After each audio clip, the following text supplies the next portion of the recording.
Very good morning to you. It's Kylian Mbappe's world and we're just living in it. That's right. It was a very routine 2-0 win for Paris Saint-Germain in Manchester last night against Manchester United. And the Ole Gunnar Solskjaer daydream, fever dream, call it what you will. Is it over? Is that the end for Ole Gunnar Solskjaer? Are we saying now that he can't get the job full time? Is the knee-jerk reaction to one defeat so great that that's it? I mean, yes, is the answer, right? It's the debate now that we were going to have is we clearly overreacted to something. Did we overreact to how good a manager Ole Gunnar Solskjaer is, or did we overreact to how good a set of players Ole Gunnar Solskjaer had at his disposal? And I think the answer is probably the latter, isn't it? Yeah, I don't know if it's a fatal blow to him getting the job, but the bit where it was guaranteed and nailed on, and it was Sean Custis had it in the Sun that Neil Custis that they had it done, and that they were going to wait until the end of the season to announce it. Would you be sure that that's the case anymore? No, definitely not. But the thing is, what exactly are we blaming Solskjaer here for in the context of last night? In terms of how they started the game, in terms of how they set up, you can't really blame him for his team selection. They started quite well. They harried PSG quite well. They didn't create a chance now, which is probably a black mark against perhaps some of the attacking play. But without the ball, that attacking set was fairly good, I thought. And they started the game pretty well. Then when the injuries happen, and I see people blaming Solskjaer for the subs that were made. And granted, in a game that was that high octane, perhaps Juan Mata is not the man for that sort of setup. Well, that's not. Kenny said that he would have brought on Lukaku instead of Mata. Well, that's what I was about to say. But what is the alternative? It's Lukaku, and is that not better? Like maybe it is better. There's a bit more pace there. There's a bit more power in the running. He's a bit more of a handful than Juan Mata is. Look, here's the thing. We don't actually know anything about football, right? Just as a quick example, Villa are 3-0 down with 15 minutes left to go on Friday night, and they bring on a defensive midfielder in Glenn Whelan, and the game gets flipped on its arse immediately by his midfield maestrosity, and all of a sudden by having somebody there to protect the defence and move the ball forward, Villa get back into the game. So I don't know. It's cause and effect of like a million different interconnected things. Maybe bringing Juan Mata on was exactly the right decision. And in a game like that, where it is all pace and stuff, you want somebody to go, whoa, stop, as opposed to having an outlet ball in the form of Lukaku. I don't know. Kenny said he thought Lukaku was a better choice. He knows a bit more about football than I do, so I'm going to go with Kenny. Okay, fair enough. But my point is that Juan Mata is going to be He's going to be in and around the Manchester United team. Lukaku's going to be in and around the Manchester United team. Sanchez, who clearly looks a shadow of his former self, is definitely going to be in and around the Manchester United team. That we clearly just overstated perhaps how good some of these Manchester United players are. Like I personally held a lot of hope that Alexis Sanchez was going to make some sort of comeback to his Arsenal days, to his Barcelona days, in terms of form. Maybe not at that level, but something close to it. But it turns out he's just finished. Last night it certainly lends itself to that idea for sure. I would be very, very worried as a Manchester United fan being weighed down by Alexis Sanchez at this point. But like that is an issue that came before Solskjaer. It's not going to help his cause from here on out if things start to go, if it starts to take a downturn. But you'd like to think he's got enough credit in the bank with the players in the dressing room that this is not going to start some sort of precipitous decline in the sense of this season. PSG are excellent. Like once you get, I don't think that they have, if they get any more bad luck basically in attacking areas over the next couple of months, and the return to injury, the return to fitness of Cavani and Neymar is any bit delayed, I think perhaps they can get taken off by an underdog. But I think the way they're going at the moment, as a starting 11, they're probably too good to get picked off by this Manchester United team. And granted, that's not what we were saying yesterday, but I think we've come to a realisation of where Manchester United are at as a result of what we've seen. Yeah, and like Man United didn't win the Champions League every season under Alex Ferguson. This was the stage of the tournament that they got to more regularly than any other stage. He won it twice in 20 odd years.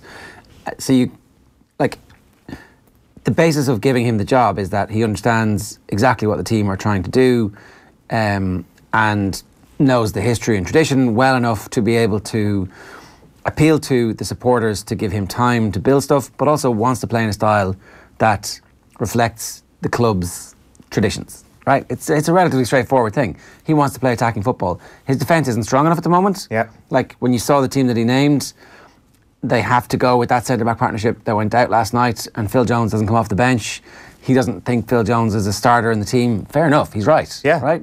But this is my point exactly. They need a better centre-back, and they need two better central midfielders, and he inherited Fred, who doesn't get a minute last night, who is on the bench, and he inherits Matic and Herrera, and maybe he rates Herrera a little bit, but I don't know. And also, I think we can like just puncture the Rashford stuff a little bit.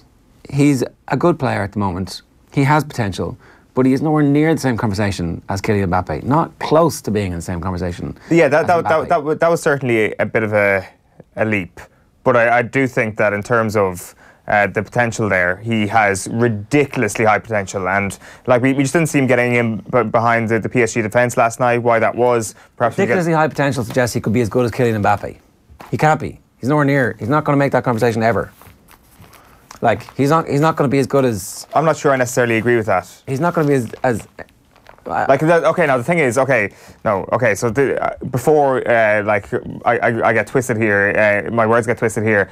Kylian Mbappe is the next Lionel Messi, Cristiano Ronaldo, as in the Ballon d'Or favourite every single year. So will Rashford get to that level? Probably not. But will he get to where Mbappe is now, as in like the third best player in the world consistently? I think there is a potential for that to happen. Like, you know, whoever the other person was that was like making up the Ballon d'Or conversation alongside Ronaldo and Messi. Xavi. Xavi, exactly. Like that sort of. Marcus Rashford has Xavi potential. Like Marcus Rashford has world-class potential. World-class potential. I think I really believe that. And maybe I'm getting carried away by what he's put in over the last 10 games or so. I honestly believe that. Like it's what you are right on is what Manchester United would have. Xavi was the best midfielder of his generation. Okay, but if we talk about like Xavi would have won Ballon d'Or if Lionel Messi wasn't around at that point. I think it's not comparing like with like at that point. I'm saying that can he be the third best player in the world at a certain point when this era of 6-week period or for a full season, for 2 years, for 3 years of a young, like of this young generation. If you're picking out the 20, 21, 22-year-olds who are going to be the best players in the world in 4 or 5 years' time, now Mbappe's already got to that level or is very, very close to that level, you suspect. Like if Rashford makes any more improvements, like I really do believe that he can be in that conversation. All right. But like if you think last night punctured that, then like if we can get carried away with 10 games, or if you can get carried away with 1 game last night, then we can get carried away with 10 games on the plus Marcus Rashford side over the last couple of months. Yeah, that was the biggest game. That was the biggest test for Solskjaer and for that team, and you can't say they are close to passing it. They failed it. Well, to be fair, like Mbappe was really, really good last night. I thought Angel Di Maria was their best player.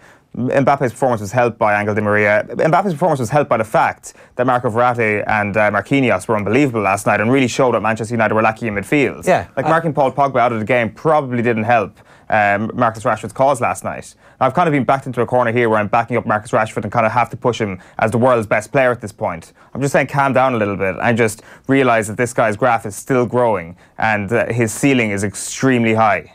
Okay. I've been pushed into a corner here saying that he's going to be the next Xavi. Like I'm saying out loud, I'm calming myself down here. But that, like, can we just realise what this guy's potential is? Yeah, okay. You say it's top 3 in the world. I'm like, I just remain to be convinced that over a 10-year period he's going to put in a Xavi-esque career where he wins a World Cup, he's the best player in the world. Obviously, I can't argue that point now. I can't argue that point. I've just got a lot of hope. Okay, it's good to have hope, but it is the hope that's going to kill you. We'll talk about Nicholas Cruz on the back of this because I just want to play you this clip first. In 1988, the Cuban boxing coach Nicholas Cruz Hernandez is his full name, arrived in Ireland. He went on to become one of the masterminds behind Wayne McCullough's silver medal and Michael Carruth's gold in Barcelona in 1992. He's got an amazing backstory. Andy Lee has been down to Portlaoise to spend some time with him. The resulting film will be going live on all of our channels over the course of the next 24 hours or so. We're going to play little bits of it for you today. Here's the first clip. Have a look. I'm on the way to Portlaoise to interview Nicholas Cruz Hernandez, former Irish national team coach. A guy who I think's had a huge impact and influence on boxing in Ireland over the years, and I think his influence is still felt to this day, that he planted a lot of the seeds. I first would have met Nicholas around the year 2000 when I was training for my first ever international competition, and even then he was an oddity and someone who was very intriguing. There was always this level of curiosity about him and mysticism about him and the way he'd done things, and I guess that was because he was so far ahead of his times. Irish boxers were always known for heart, courage and fighting and having all the things that you couldn't teach, but with Nicholas he came in to add the extra elements that you need to be a successful international boxer in terms of the finesse of boxing and the ring craft and the generalship that is needed. with him, he was trying to add the technique to all the things that was already there. Yeah, the backstory is that he ends up in Cuba but having to defect, and Ireland is ultimately where he ends up. How that happens will be covered a little bit later for you in the story, but it's a remarkable career really when you consider that, as Andy said, we had all this amazing talent pool but just didn't quite have the coaching pedigree. Go to Cuba, inject that into the system, and Billy Walsh obviously is one of his fighters too. And Billy Walsh goes on to become one of the best coaches in the history of amateur boxing, obviously tearing up trees at the moment in the US as well, and one of the central architects of our amateur boxing success before we eat ourselves and end up, in the sorry mess that we're in at the moment. But more of that a little bit later for you on the show. Coming up on the show this morning, we'll obviously play that a little bit later on. I'm going to talk to James Coughlan about the situation in France. Obviously, he's out there at the moment coaching and has a fair idea of what the talent pool might be like and why are France such a basket case in the Six Nations. Andy Mitten's going to join us in just a minute to talk about Manchester United. We'll run through all the newspapers today, and Darren's going to come in and give us a blast of all of the news, including the story of the short sojourn at St. Pat's that Gordon Banks had when he was still one of the best goalkeepers in the world. So all of that coming your way between now and 9:30 this morning. As ever, though, if you want to get in touch with us, you can tweet the show. We're at Off the Ball AM, or we're hashtag OTBAM. Now, I want to play you this. We're getting straight into Manchester United's defeat to Paris Saint-Germain in the Champions League last night. The game was live on Virgin Sport. Here's Niall Quinn on the lessons that Paris Saint-Germain gave Solskjaer's side. Have a look.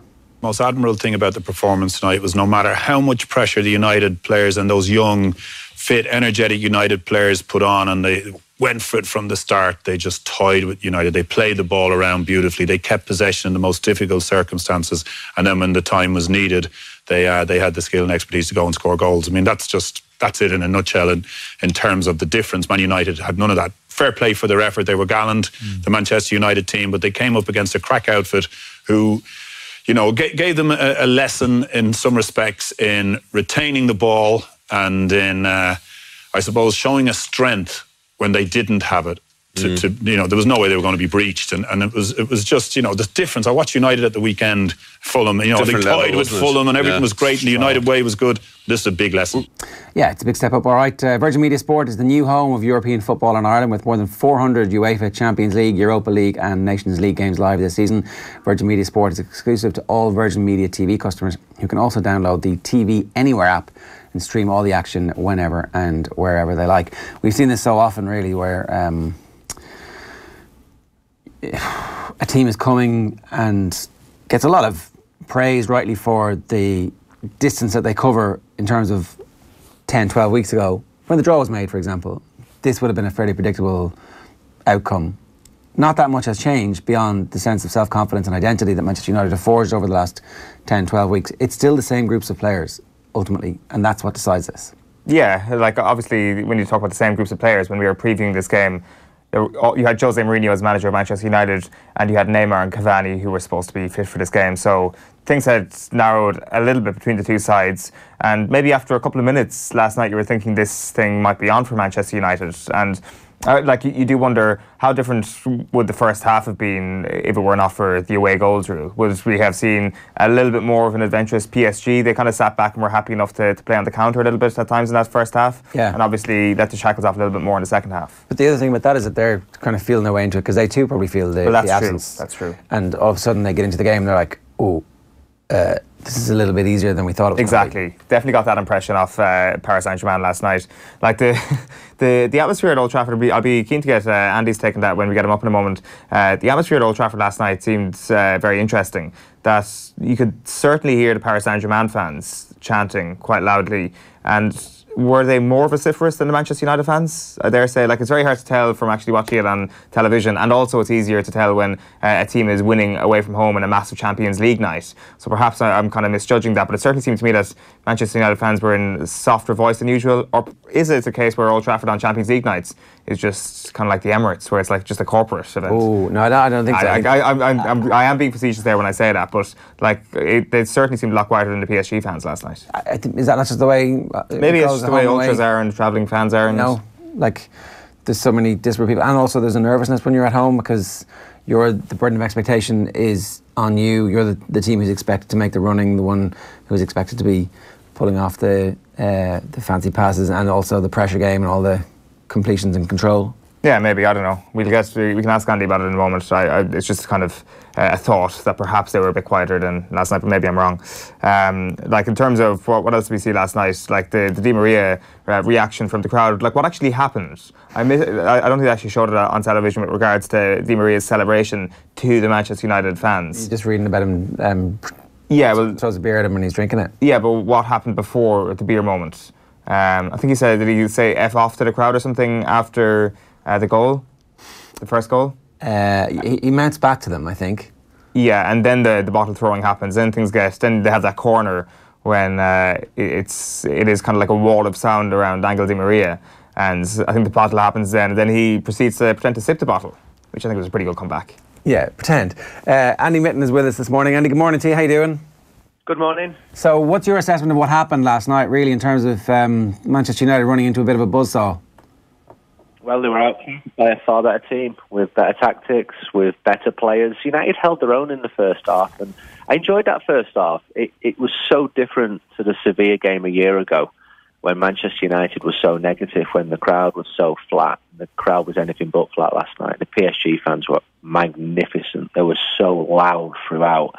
But I was watching more what was going on the pitch, and I think the two substitutions didn't help United, losing Lingard and Martial, because one of the replacements, Alexis Sanchez, was just had another really poor game. He's underwhelmed so much since he joined just over a year ago.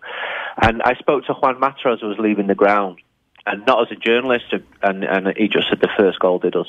And 7 minutes later, they scored an even better second goal. Angel Di Maria, of all people, someone who really underperformed when he played for Manchester United, put a ball in, but the movement which Kylian Mbappe, the speed in which he moved between the two defenders to score, it just put that horrible feeling in the stomach of every Manchester United fan. And I'm going to Paris on March the 6th, and I'm just glad it's a nice city, because I don't really think United are going through to the last 8.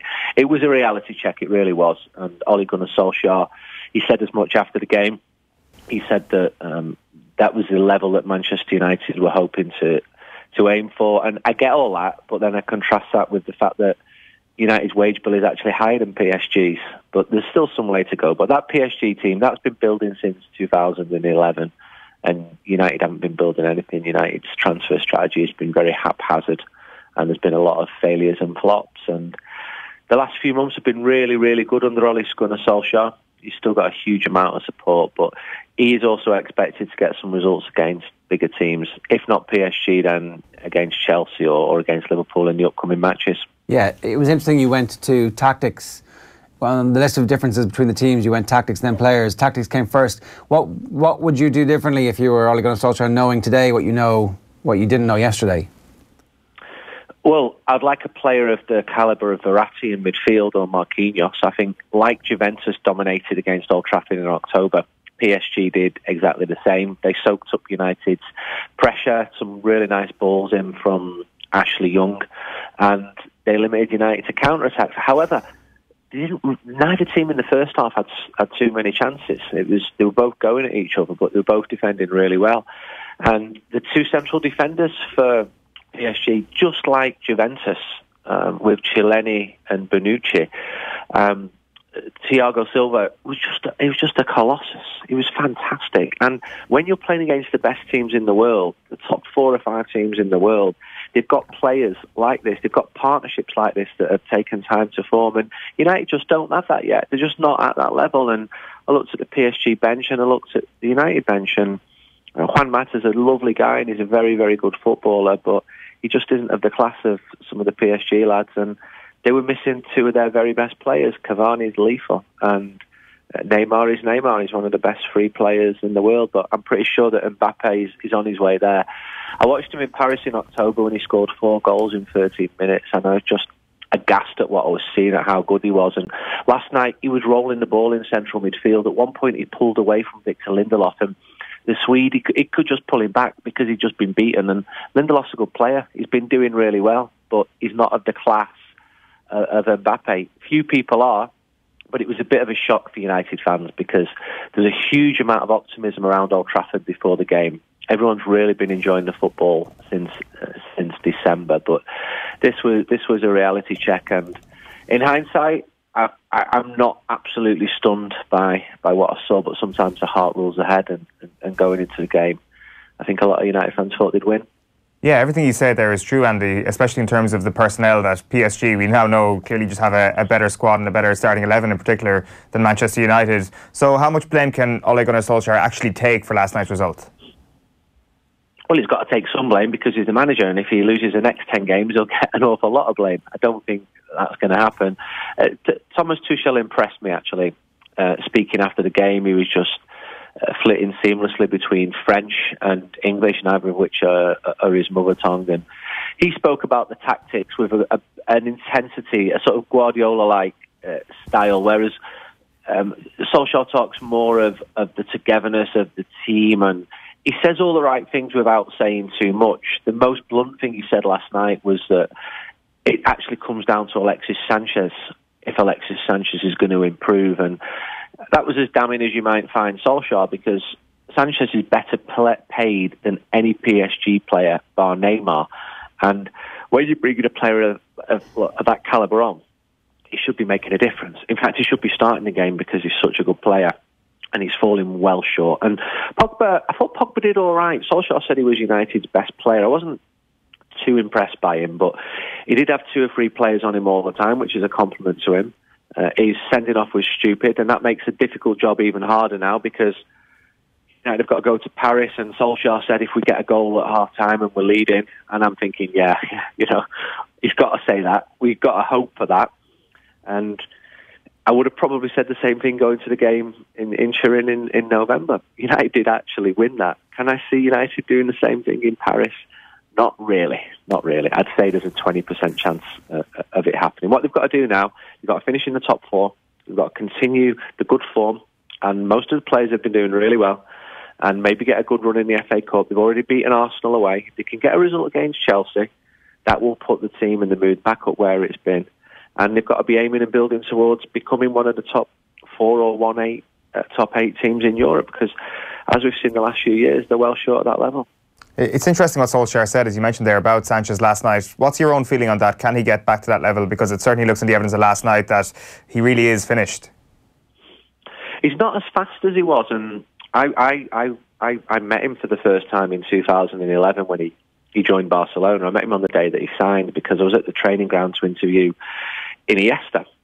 And I knew at the time that United wanted him, and I also knew that his second choice was United and City was his third choice. But he went to Barca, you can't blame him for that. And he was a good player at Barca. He had a very simple job, which was get the ball to Lionel Messi. If you have to beat a man and do that. And he was an honest player. He trained very well, he worked very hard, and he's still doing that at Manchester United, but it's just not coming off for him. And he does look to be a player who is in decline.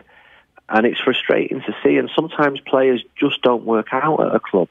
Angel Di Maria is a perfect example. But Di Maria down tools by the March of his first season. He wasn't happy. His personal circumstances were not great. Sanchez, well, I mean, he's split from his long-term partner. That's not been ideal for him either. And he's not hugely popular in the dressing room, but he's working really hard. He really is professional. I do still think there's life left in that footballer. But whether we're going to see it at Manchester United, the more this goes on, the more the poor form goes on, the more I doubt it. Andy, what odds do you put it at this point that Ole Gunnar Solskjaer will be the manager over the summer and into next year? If you really pushed me and said, will he be manager, yes or no, I'd say yes, but the decision has not been made yet, and it doesn't need to be made yet. And if he loses against Chelsea and then against Liverpool, the doubts will really surface, and people will say, well, where's his experience? But if I'm judging him after the 12 games so far with 10 wins, 1 draw and 1 defeat, he's done exceptionally well. He's hugely popular. He's lifted the mood around the club incredibly, not just among the players and the fans, but among the staff as well. He has been a ray of light after the misery of Jose Mourinho, and I'd love him to become Manchester United manager. But he'll be judged by results. If United get beat 5-0 in Paris and get beat at home to Liverpool and get knocked out the FA Cup, his bank of credit will take some massive knocks, just as Jose Mourinho started a year ago. When Mourinho went into that Sevilla game, Fans were happy with him. They were happy that he'd signed a new contract extension. And when he lost that with a really poor performance in both legs from United, that's when the doubt started. So what United need is a plan. They're looking for a director of football. They're going to appoint a director of football. That's all happening separately from whoever the next manager is going to be. And I'd love to think that the club has got a longer-term plan and to use the vast resources that they've got, because they've not been using them to the best of their ability in recent years. United have been massively underperforming. Yeah, makes sense to put a proper plan in place. Andy, great to have you with us this morning. Thanks a million. Take care. Bye-bye. Andy Mitten there, the editor of United We Stand, always with the inside track. So he says the decision hasn't been made just yet, which would make sense. And that director of football role, there's been a lot of big names linked with that. Van der Sar probably makes the most obvious sense in terms of the names that are linked. As being chief executive of Ajax, is it much better to be the director of football at Manchester United? It's a bigger job, director of football. Yeah, it certainly is. He looks a lot more mortal, doesn't he? All of a sudden, he looks exactly the same, but he looks a lot more mortal. All of a sudden, which is really unfair. But it's just the truth. He just kind of felt like the baby face thing was such a positive over the last couple of weeks. Now it's like such. Oh, you look like such a you naive little boy. Wow, a bit harsh. Okay, so we'll talk a bit more about that a little bit later on, and we'll reflect some of your comments that are streaming through on our YouTube channel, youtube.com/offtheball. A reminder as well this morning that if you want to go about your business and just listen to us like a radio show, you can get onto offtheball.com. Click listen live in the top right hand corner when the show is on, and you can minimise us and check your email and go on Facebook or Snapchat or Twitter or whatever it is that you want to do. We don't mind. You can keep us on in the background there, and we will be your perfect breakfast accompaniment. Now we're going to talk to James Coughlan about the French rugby situation in a moment. Here's Alan Quinlan's thoughts from earlier on this week on OTB AM about the rabble that France have become. Have a look.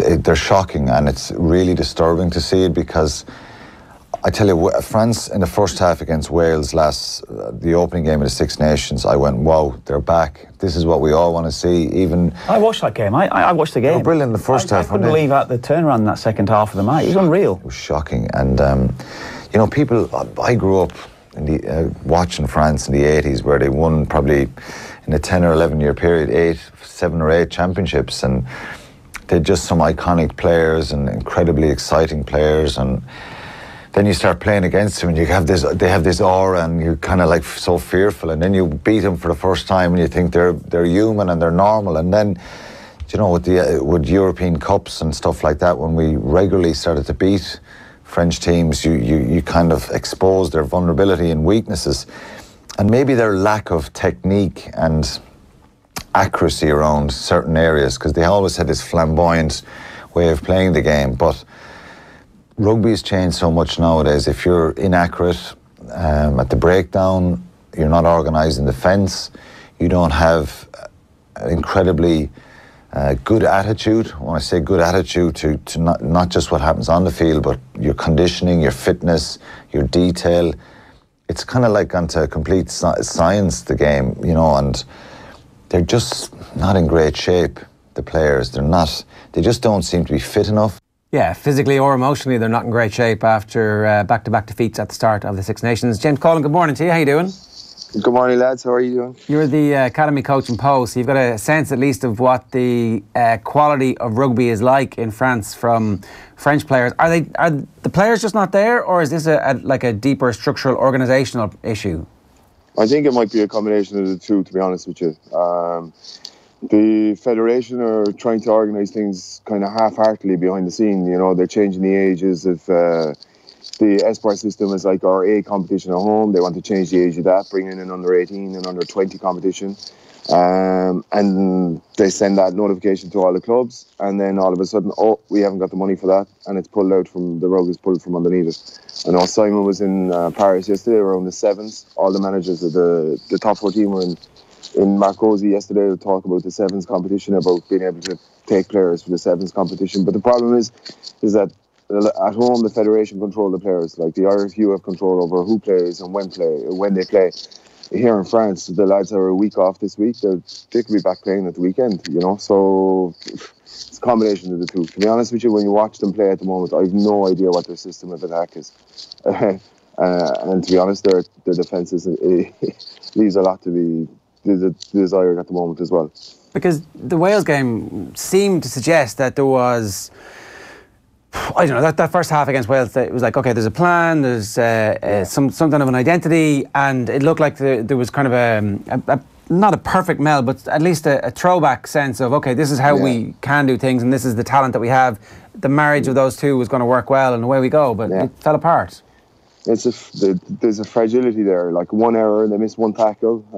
I think it was Williams went through, scored, and you could see that was the end of the match nearly. They just stopped trying, the missing tackles all over the place.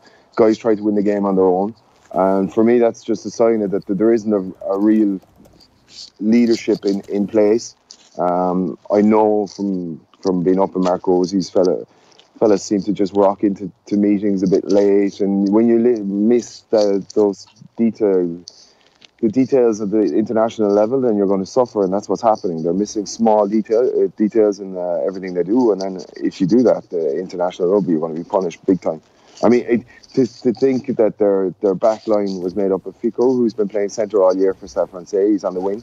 Uge, I've never seen him play full-back, and he's playing full-back. I mean, in all the players in all the clubs in top 14, there isn't a solid full-back that can play week in, week out with them. I mean, Bastro, okay, I think that maybe it was to do with Tuilagi playing for England, that they wanted somebody big in the centre. But like, without the ball, Bastro isn't doing a whole lot at the moment. Like, so I can't see what they're thinking. I can't see if there's a real plan in place.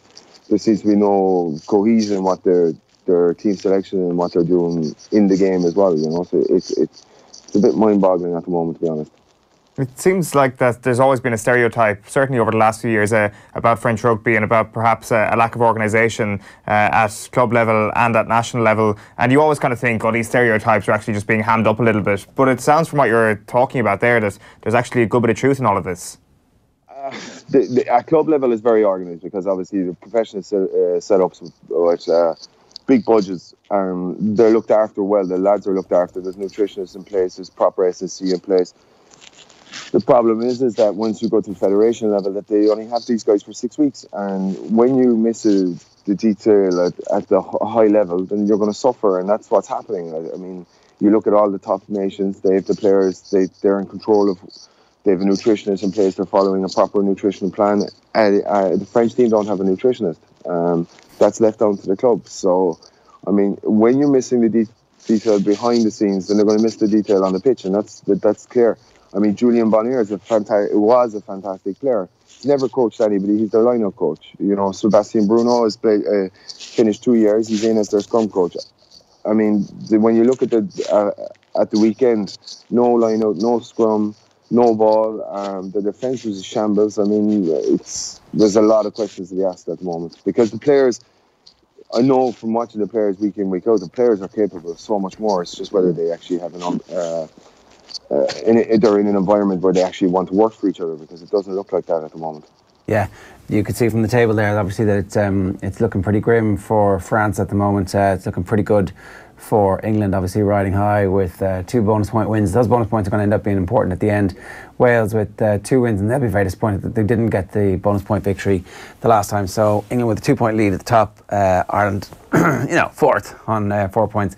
France have that single losing bonus point from the first game, and then obviously the Italians. I mean, Italy are going to be looking at that France game and thinking they have a chance of winning it. You mentioned Julien Bonnier there, and obviously Jacques Brunel was appointed amidst much fanfare, kind of suggestion that he would be safe, given that he has very close links with Bernard Laporte, almost irrespective of what happens. But Laporte's not going to watch this France team capitulate game after game after game over the course of the Six Nations, and maybe even lose to Italy and not take action before a World Cup, surely.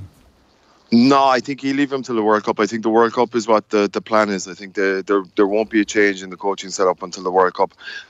Maybe at that stage they'll realise, okay, we host the World Cup in 4 years, and then we're going to put a new coaching team in place, start off with a new team. A lot of the under 20s will probably get a go.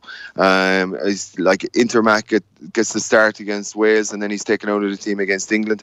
I think they need to give these guys a chance. You know, you've Jordan Joseph playing in the under 20 team, who'll probably come into the national team to replace Pickemall after the World Cup, and they'll put a plan in place for the next 4 years.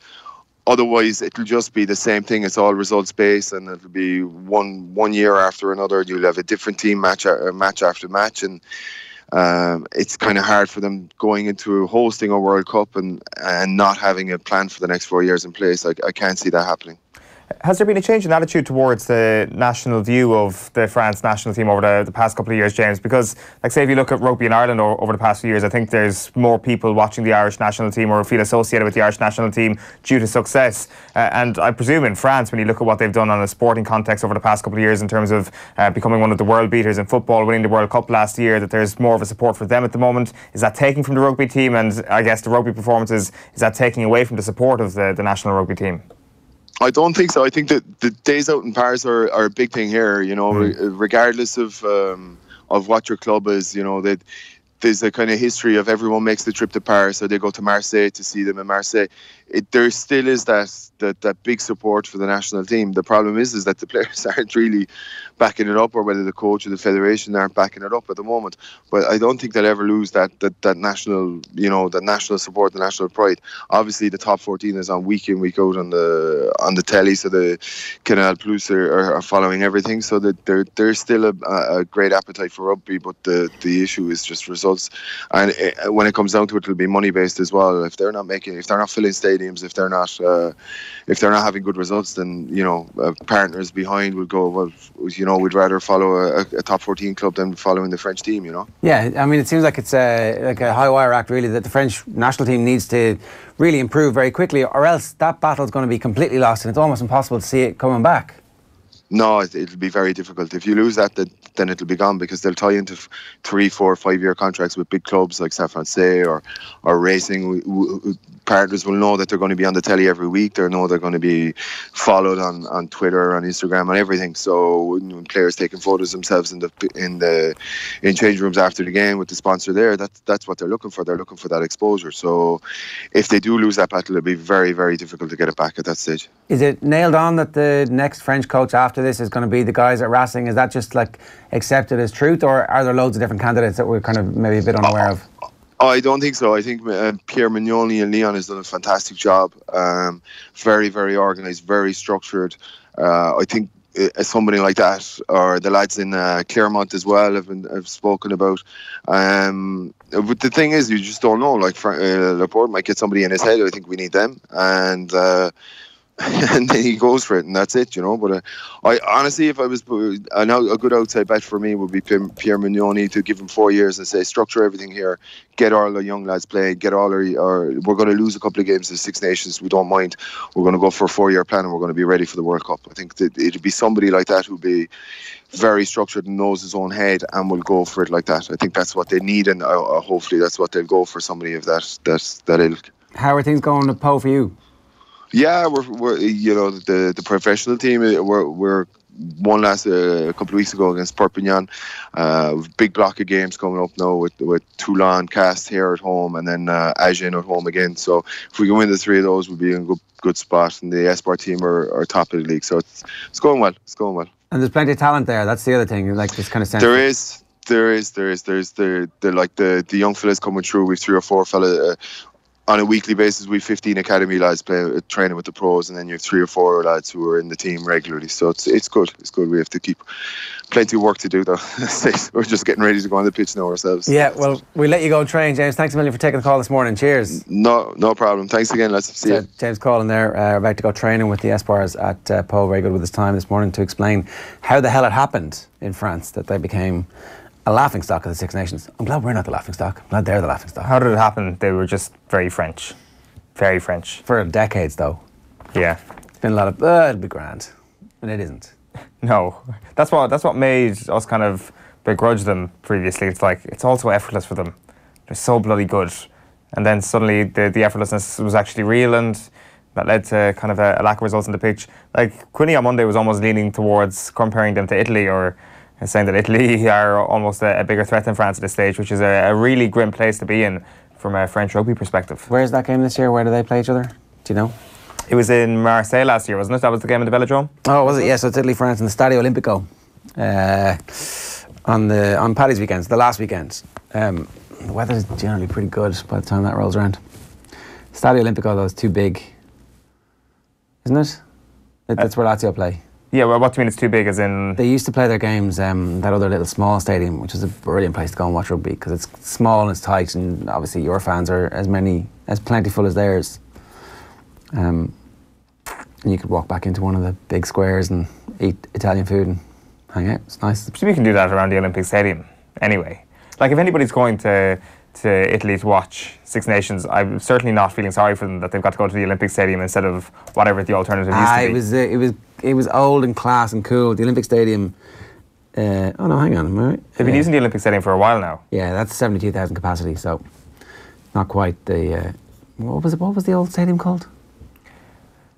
You caught me out here. You know, there's your crappy quiz question this week to see if any of the lads are actually paying attention. No, I'm sure is the answer. All right, so you can follow the adventures of James Coughlan on Twitter at CorkmanInPo, which is the best Twitter handle that we've seen in a long time. So, so we'll hit follow back on that from the AM account, and away you go. Right, so we have been talking about the situation with Manchester United. That's obviously the main stuff in the story. In the newspaper as well. We heard from Andy Mitten a little bit earlier on. He talked about that first goal that Man United conceded last night. Here's Keith Andrews speaking on Virgin Media about Paul Pogba being to blame. Have a look. The manager has no chance when two of your players just switching off. Just do what they did for that corner kick. Just quickly, Tommy, the reason Pogba is in that position is because he doesn't trust him to mark somebody. And now he can't even be trusted really to do a zonal position work because he even gets attracted to the bodies in front of him. He's in the middle of the 6-yard post to cover that specific area in case anything goes wrong. So he's just been told you don't actually have to mark anybody, you just... Yeah, we see a lot with strikers, don't we? Drogba did it, for instance. He's good in the air. Don't give him the responsibility of marking a player. Just go and head it, go and attack that area. But he couldn't even do judge the flight of the ball because he's took a yard for no reason and he's got caught under it. But he's got caught under it because he's square on. If he's shaped where he can go one way or the other, he just goes back half a yard and heads it out. Too harsh on Pogba? A little bit harsh, isn't it? Is there going to be a lot of revisionism done over Manchester United on the back of last night? There obviously will be, and whether or not it's correct is the question. Like, Keith would obviously have a better understanding than I would of Paul Pogba as a man marker, but I do think that the outstanding players that they were up against last night is a fairly sizable factor in the scoreline. Except that if you're conceding from set pieces, that was a disaster. Like, okay, in fairness, the best teams in the world should be really good at set pieces, so you should need to be on your game completely. But it wasn't like an amazing. There wasn't a load of subterfuge in it. It was a fairly straightforward routine. Oh, thanks very much. There was opportunism there as well, though. Like Matic and De Gea not properly communicating with one another. I'm pretty sure Matic thought that De Gea was going to come for the ball. He never did. But if you think that and you're not communicating with your goalkeeper, then it's kind of your fault as well. Yeah, I mean, that's practice, isn't it? Like, it's not like Matic is just in the team. He's been in the team the whole time. Like, I was actually limbering up for a glorification of the Man Matic chat at one point last night. Yeah. Because he started the game so well. Yeah, well, we were hinting at that yesterday, and then... You were hinting at that. Just to clarify, you were hinting at Daniel that Harris yesterday. was like, no. Yeah. But, well, they were so good against Fulham, mighty Fulham. They slayed the beast. Yeah, like the run of fixtures that Manchester United have had has obviously been quite nice, but I don't think it's fair to say all the great work of Ole Gunnar Solskjaer's era so far has been undone because of last night. I think his stock is very, very high. I agree with Andy that he's still probably the front runner. The next couple of weeks are obviously going to be vital. We always knew that the month of February and the start of March was going to be the decision period for Solskjaer. Yeah, and here's the thing. This exact thing happened to Man United all the time under Alex Ferguson until they had their super teams who could actually dig out those results, and they had two of those super teams over a 20-year period, and that was it. It was a third team really. It was three separate eras where does the team who loses the Champions League final also qualify? I suppose they do, yeah. Is that different? No, that's the same team who wins it, really. So, yeah, that's the same team, yeah. But the thing is, if Ole Gunnar Solskjaer gets a job, he will also get humbled next season. Every team gets humbled, except for the very, very best, every single season. Like, Manchester City got humbled a couple of times over Christmas. Liverpool getting beaten by Manchester City after that. Not a humbling, but there are defeats. Things happen. This is the real test now for Solskjaer from a situational point of view, coming back from a defeat. The question is, how artificial was the Manchester United confidence over the last couple of weeks? Was it really a new manager bounce? Was it just harmony in the squad that helped them overperform perhaps. I was of the belief that they weren't actually overperforming over the past few weeks, that they just found their actual level of performance. And last night, did they underperform? Well, if you look at a goalkeeper and an outfielder not communicating on a corner, I think that's a bit of a lapse in concentration, which probably feeds into the idea of an underperformance. That some Manchester United fans this morning will be thinking, should Kimpembe have been sent off? I think so. And when a player gets booked at 10 minutes in, aren't you supposed to have the nous to just target and tackle that player and make sure that he's the one who responds and ends up lashing out? And isn't that the... Well, they kind of did, but the referee, that pull down on... Who was the pull down on Rashford, wasn't it? At the start of the second half. For me, that was a free kick and a yellow card, for sure. Like, when you talk about targeting individual players, like what PSG did to Ashley Young last night was just textball targeting. His position would have to be in threat. Yeah, but he brought a little bit of that himself. Shoulder charging somebody a la GAA. Well, what I mean is targeting the player, the weak link in the team, and just going after the left flank. But after the booking happens is like cheating to get him sent off, which is, you don't think... Jose Mourinho had been in charge last night and everything had been going well, and Kimpembe is booked 11 minutes in. Everybody was like, shot right beside him. A lot of bad acting going on to try and get him sent off. Right, let's bring it to... So you didn't think it was a second yellow card when he GAA style? It was soccer's version of throwing somebody off the Hell in a Cell. I don't know, I think you're right. I mean, it was shoulder to shoulder, right? Yeah, no, it wasn't yellow. Okay, so there's the back page of the Irish Independent for you this morning. $25,000 packages see Mayo poised for New York windfall.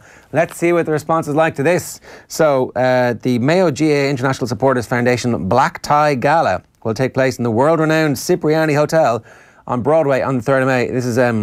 basically, you could not buy this type of advertising, but Michael Verney has a great story here. And obviously, Mayo are heading over to play New York in the first round of the Connacht Football Championship. There is a separate event happening with David Brady and Team OTB the night after this, but we'll tell you more about that in the future. So this one, though, 25 grand. You can be, the Ruby sponsor and Emerald sponsorships are available at a whopping cost of 25 and 10 grand respectively, with perks such as VIP seating alongside a high-profile player, ex-player obviously. And that's the team we're going to come out to this. I mean, that would be mad, wouldn't it? The full team out. It's the Friday night, so why not, The game's on a Sunday. Yeah. Is it on a Sunday or is it a Saturday? It's usually the Sunday evening, isn't it? Is it? Usually. I don't know. Like, that would, I guess, 2-day recovery. Like, James Horan would be mad to allow that to happen, given his very first championship game as Mayo boss was almost getting beaten in London. Yeah. Like, he knows the perils of these trips. He knows what New York have done in terms of causing a little bit of a scare the last 2 years consecutively. There's no chance he lets his Mayo players go to that on the You get a signed team jersey, special VIP gifts for guests, and entry to the event after party. What is the after party? It's going to be good. This is like Mayo taking over the whole of New York. It's like the Muppets go to New York. It's like taking over. What's the famous Irish pub in Times Square? There are many. It's just the after party is just an Irish pub in Times Square. Pubs in New York. So Mayo obviously were the third biggest spenders in 2017 behind Cork and Dublin, with 1.5 million spent on team preparation. And obviously not that much spent on the Mayo hurlers, as we know. So they're expected to raise an absolute fortune. I think there's like one key former.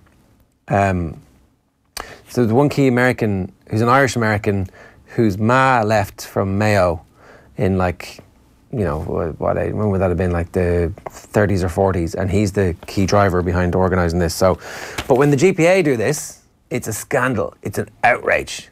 They're taking money off the local GAA board. But Kerry did this and raised an absolute fortune. Chicago?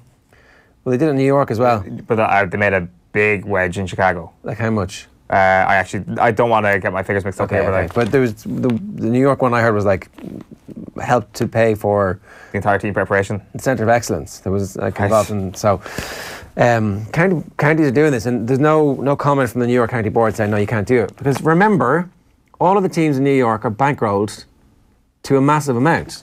Like there's roughly $250,000 to put a team in the championship effectively.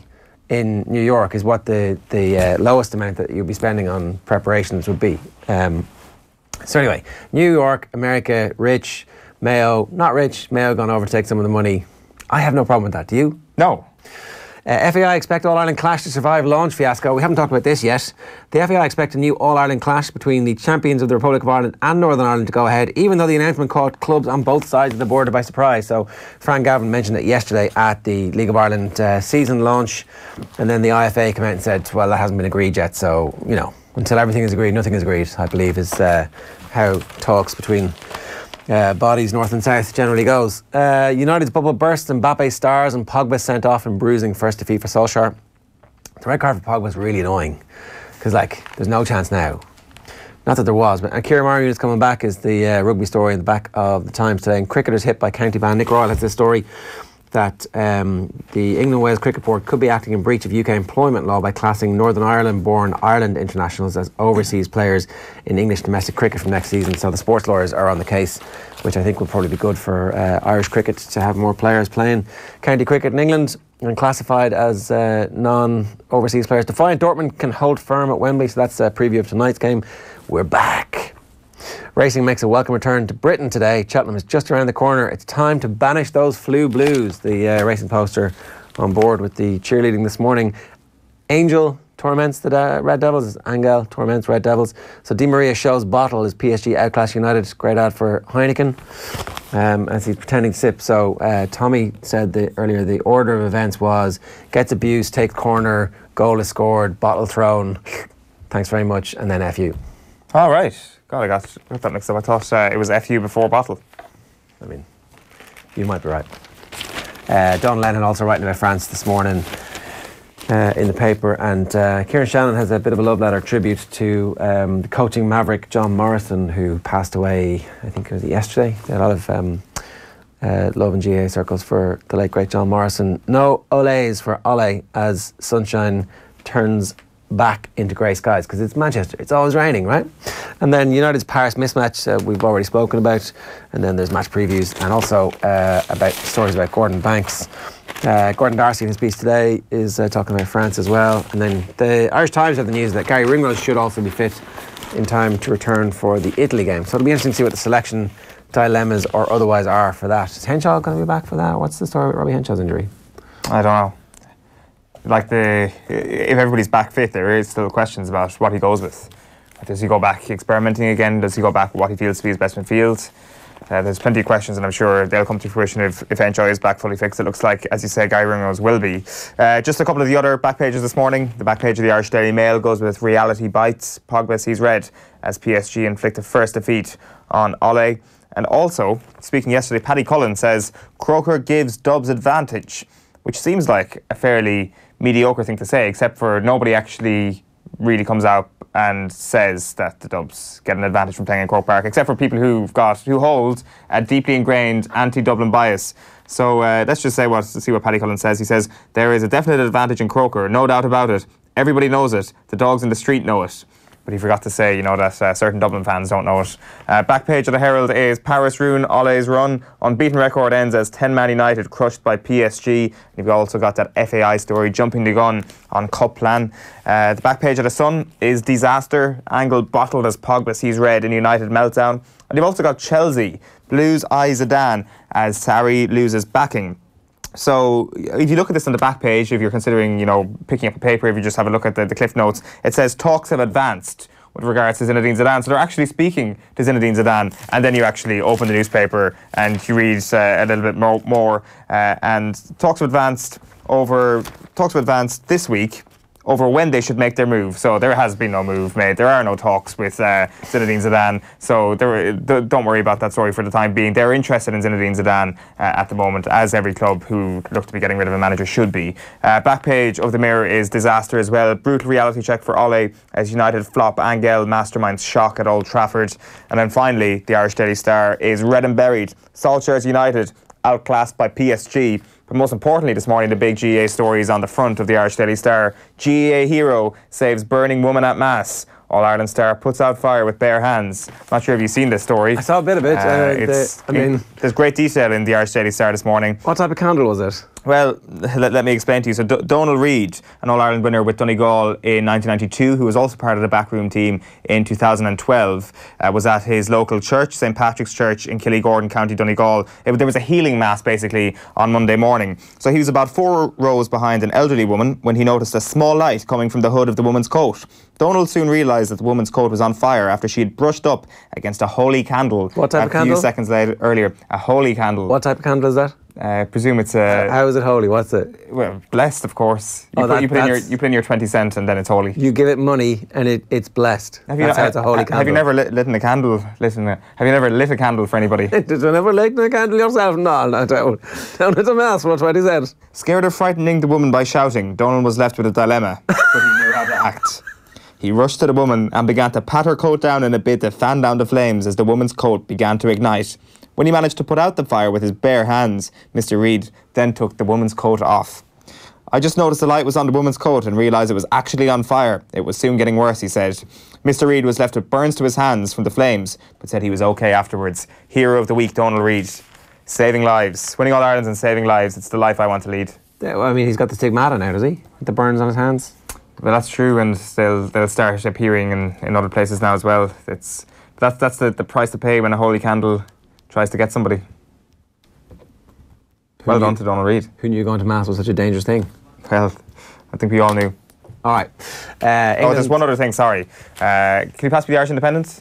Yeah. So, can I? Yes, I can. Sorry, so that was our Hero of the Week. Shade of the Week is being thrown this week from Martin Breheny in the Irish Independence. So he talks about conjecture and rumour, as brought up by Jim Gavin on Saturday. So obviously Jim Gavin said, why journalists or how they report on conjecture or rumour, that's your profession, not mine, so I can't comment on that. Martin Breheny, writing in the Irish Independent this morning, says, as for conjecture and rumour, it can be found just about anywhere. Indeed, the media have to deal regularly with a version that emanates from the Dublin camp itself. How often have teams been announced on Friday night or Saturday morning, yet by Sunday changes are made?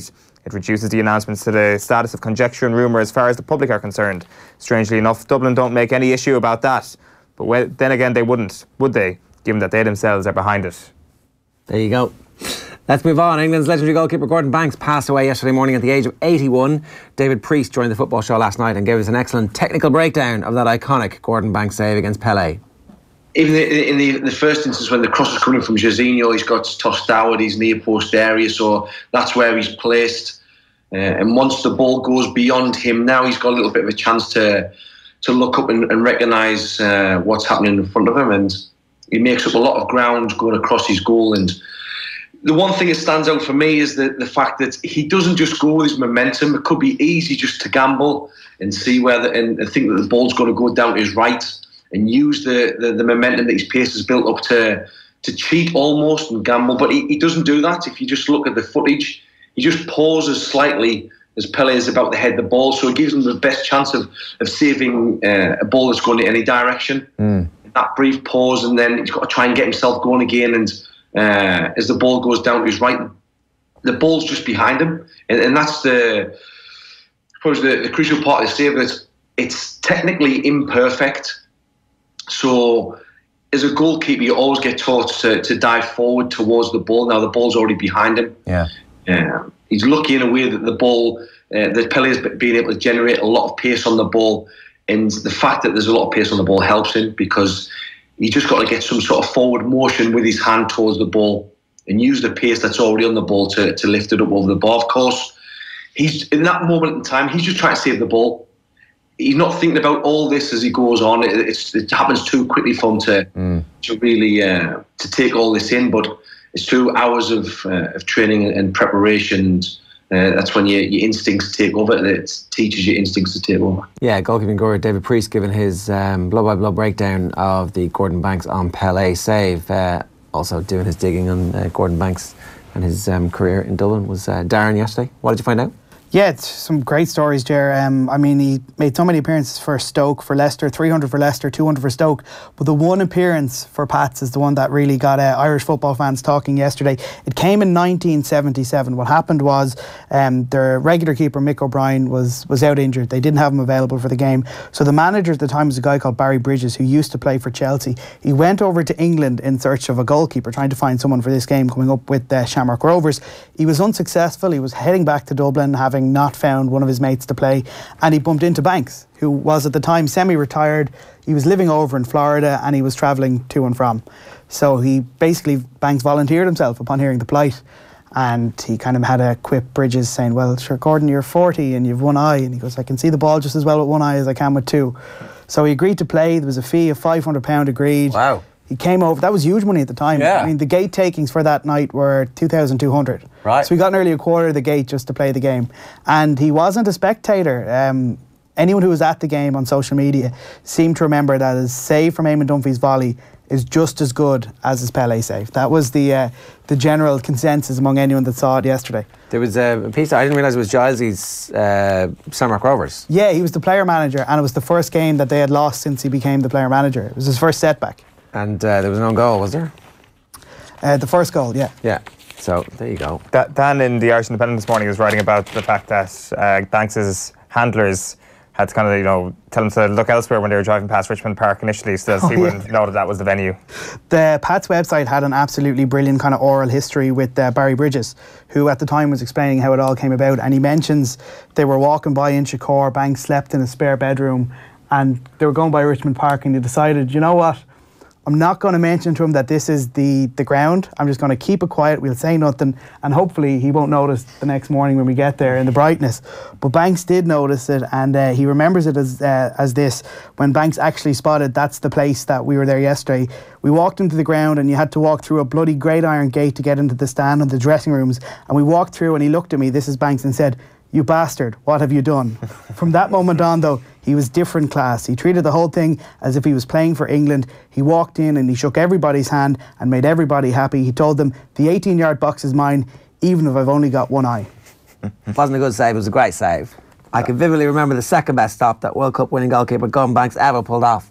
John Giles passed to Ray Tracy, he flicked it on to me as the ball dropped in front of me, 25 yards from goal. I took aim with my left foot, and with that, it was as though someone had hit the slow-mo button.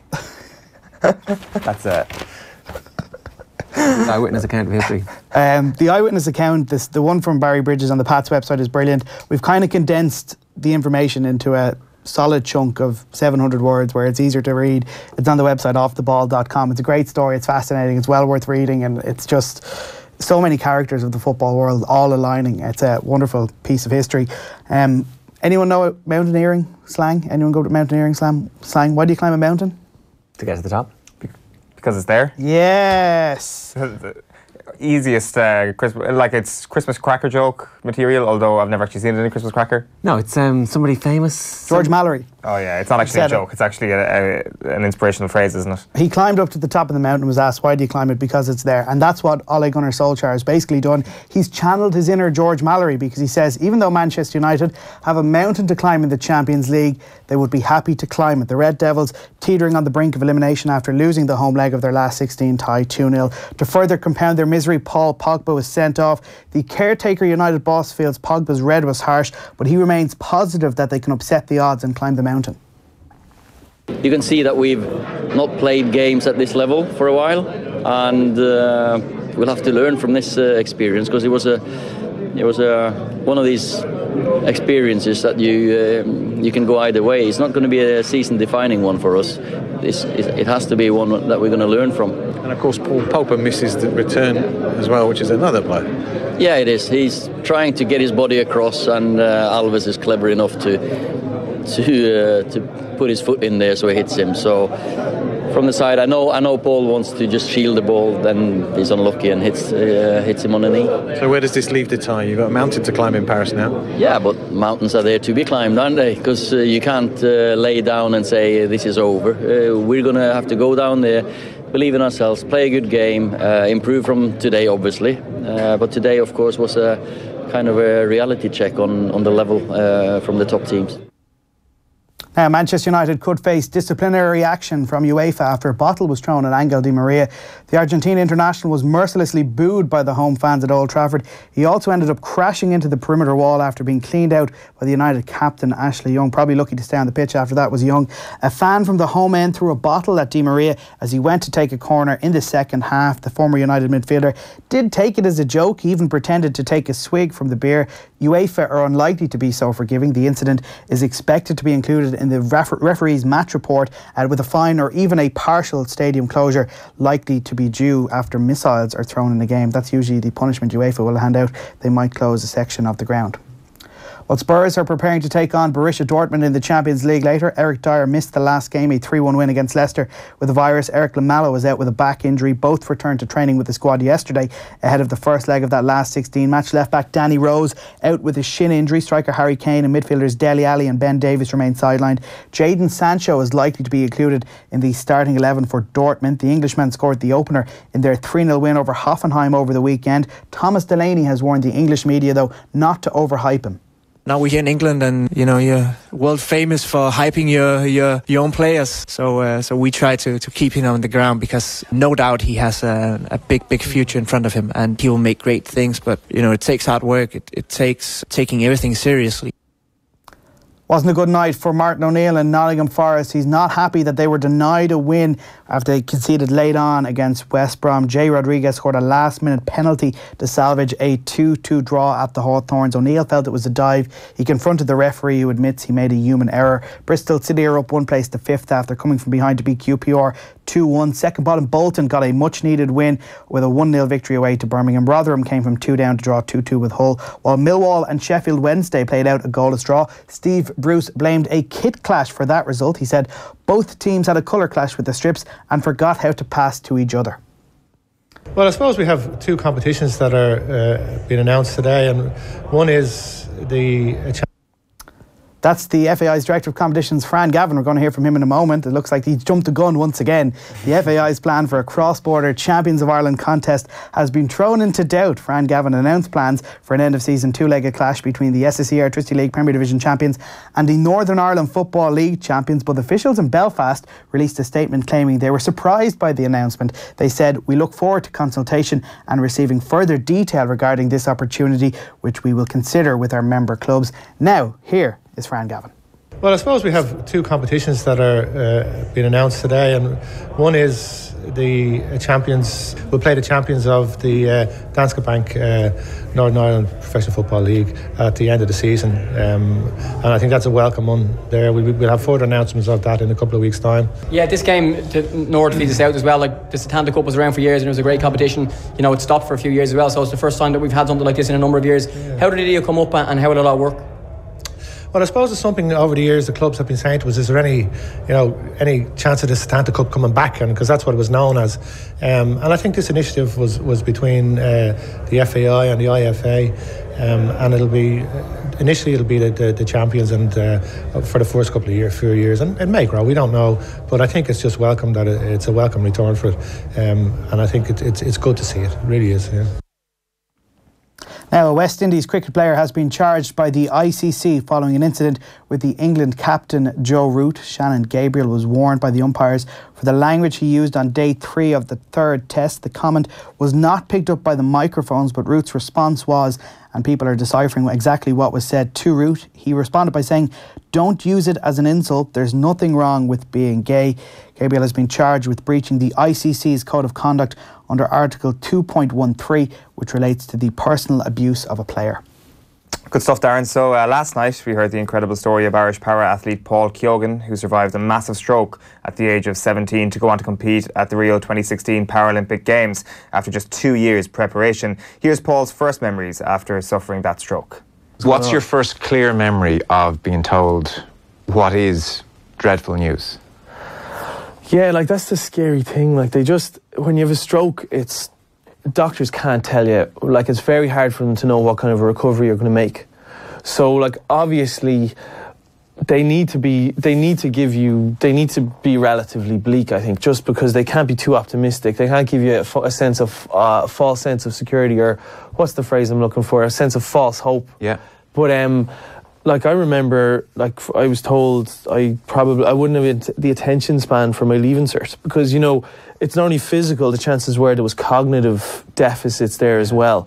Now, luckily, I'm so lucky, because I think that's another kettle of fish entirely. I'm very lucky that cognitively I never actually lost. I was very tired for maybe a year or 2 after the stroke, but luckily it was all physical. All of the side effects were, say, physical. Yeah. And then it was the same, like at the time when after my stroke I had no feeling. It was like it wasn't there, and they couldn't tell me whether I would ever come back or not. So that's devastating. I mean, it's terrifying. Well, you're 17 years old, you're getting that news. Did you bawl cry for a couple of days? Like I said, I went in blasé, and when I got those news, I think as well, it didn't sink in. I'd say it was surreal. I don't ever remember feeling sorry for myself, or I don't ever remember looking in the mirror thinking, oh, like, what am I going to do?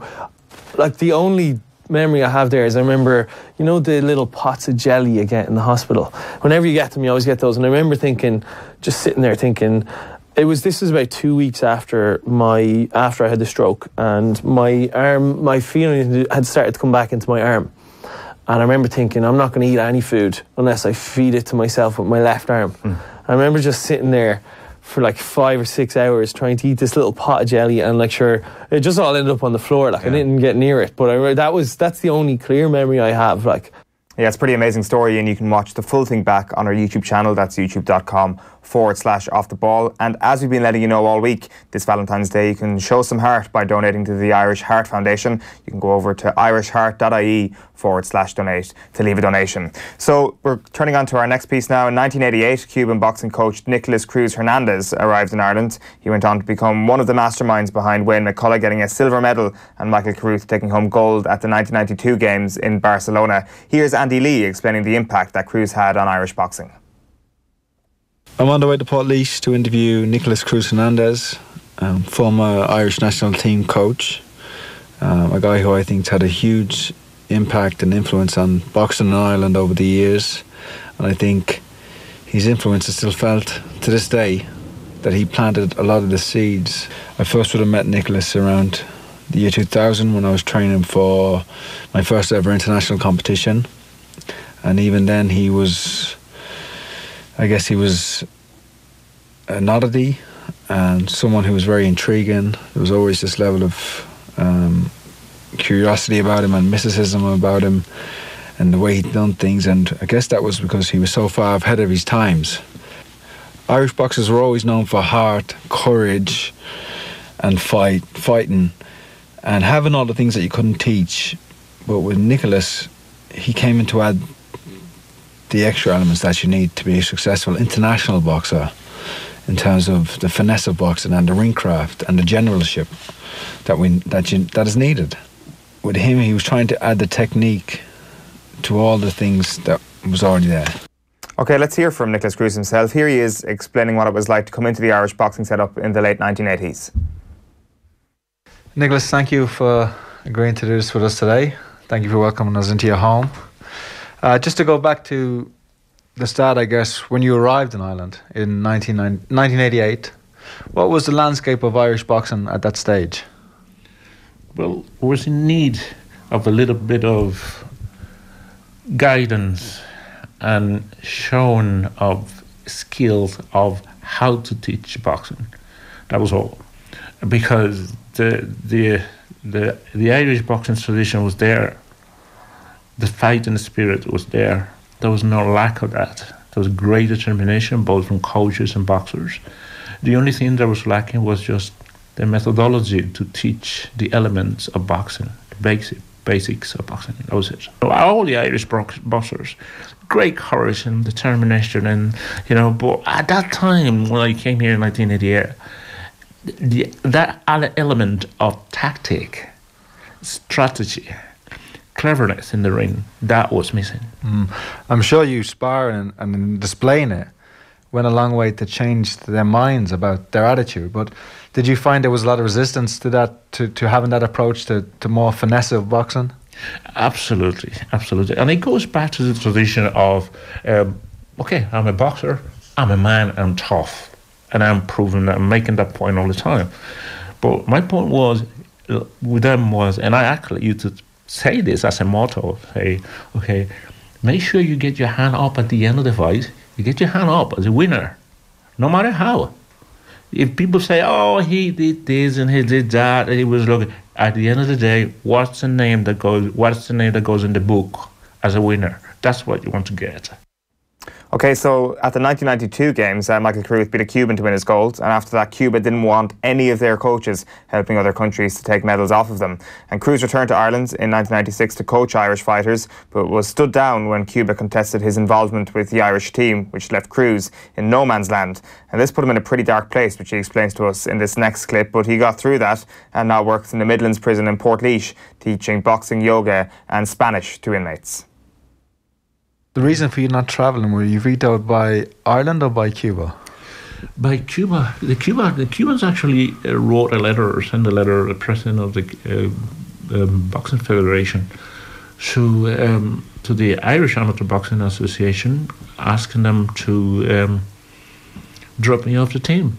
You know, because I had left them in 96. I was conducting a seminar there in Puerto Rico. When I finished, Brendan, the president of the association, the Irish Association of the time, contacted me, and I said, yeah, I'll be over to prepare the team.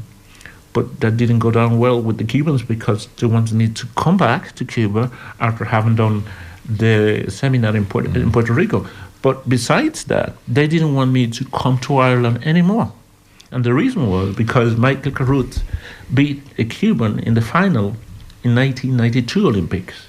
And then now, being the Olympics in Atlanta, which was a little bit of friction between Cuba and America because of political reasons, they didn't want coaches that were with countries who could take medals off them. So Nicholas is with Ireland. Ireland have already beaten Cuban at a major competition. He's not to be there anymore. We'll bring him back.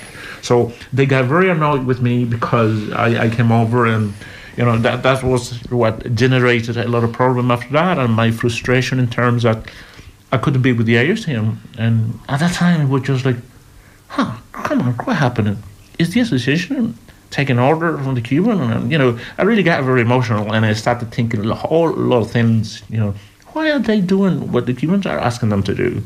You know, I'm here supporting with them, you know, I'm with the Irish now, and they are letting me out of the team. Wow, that drove me mad during those days, because it was just like, I done it for the Irish, and now they're letting me behind. Wow. But anyway, so it's just like everything, you have to put it behind. That's what you know, it's tough. That's the way it goes. And there was a hard time that I had there, suicidal thoughts during that time. It was difficult. I was up and down. And so basically they brought you from Puerto Rico to train the team, and then when the Cubans say stop, they don't back you, and they don't send you, or back you and back themselves, really. They kind of gave in to the Cubans. That was it. And kind of, where did that leave you then, kind of on the outside? It let me lost in a way that because the funding that was there, I think it was from the Olympic Council for foreign coaches, it was gone, because then there was no expenses to cover, no money to cover my expenses. So therefore, I ended up living in the gym and cleaning floors and all that, which it's okay, you know, it's okay. I mean, anybody has done that. But what really annoyed me at the time, because that didn't kill me, or you know, I enjoyed doing that. I remember seeing Stephen Reynolds from Sligo, and I said, how do you do the mopping with that footwork walking back? And I said, that's what's helped to improve footwork. You don't do where I was doing the move. So I was just making fun of it, you know. It's a physical work. It doesn't kill you. It's something, it gives you a lesson, you know. But again, what I was angry and disappointed was that everything failed. We got an agreement. We never got it on paper. That I was looking after the team, training, taking the team over there, and all of a sudden I'm off the team. You know, I'm not off the team because of indiscipline. It's just because somebody else is saying, look, get him out of the team, and say, why is that? You know? Yeah. You're quite philosophical about it, and you're not bitter, or you've just kind of accepted it. Well, yeah, I have to put it behind, because what can you do, yeah. if I just keep getting angry about it, which I did at the time, then it's going to be only doing damage to me. And then, like, I ended up, I wanted to take my life and hang myself up over there, and had a rope prepared and all that. But then forgive them, put it behind. And then I speak very highly of the Irish Amateur Boxing, of the Irish Athletic Boxing Association, all what they did throughout the years, and I thank them for giving me the opportunity to come here to this beautiful country and do the work that I did, all that. So I just look at that in a positive way now. I have no resentment, holding anything against anybody. That's perfectly fine. I wish I could, with everybody in this country or anywhere that I had a disagreement and everything, that I could and shake hand, and that's it, because that's who I am. I'm a human being that makes mistakes like anybody else, but I don't go out there set myself to do anything intentionally. And this is what happened with boxing during those years. I had a dream, and I wish I had that opportunity one day to turn things around, because I feel myself capable and able to do it again and again. Whether I do it better than anybody else, I don't want to say a word about that.